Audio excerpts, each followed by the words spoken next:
When 9/11 happened, I was in Hawaii with 2,000 people from, 64, 65 different countries. And I got to see every culture, every religion, how they responded to this. And some people were crying out of control.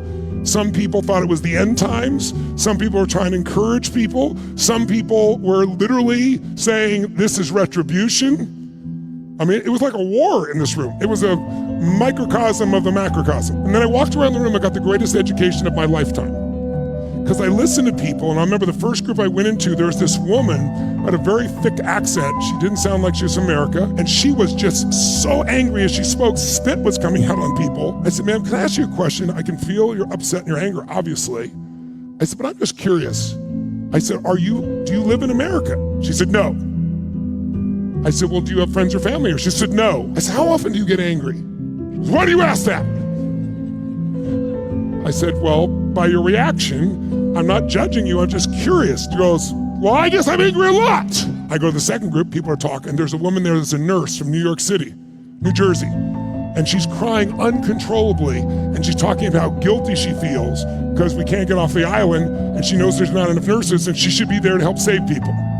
Crying uncontrollably, I feel so guilty, I feel so terrible, I feel so guilty. She might have said I feel guilty 10 times in the 3 or 4 minutes I was listening. So I interrupted, and I said, ma'am, can I ask you a question? I said, I'm really sorry you feel this way, and we're all obviously concerned, but I keep hearing you say you feel so guilty. She goes, yeah, because I'm not there, I should be there, I should be helping people.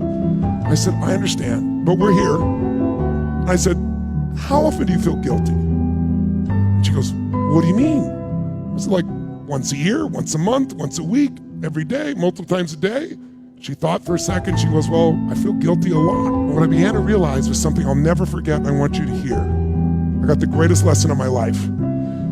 We don't experience these emotions because of what happens to us. We experience these emotions because they're habitual emotions and we use the environment to trigger them. Meaning, I noticed that day angry people got angry, sad people got sad. Playful people tried to be playful in the middle, but it didn't work real well. People that are constantly taking care of others took care of others. Whatever primary emotions people had, they used that event to make it happen that day. But if they hadn't that event, they'd found another way to get there.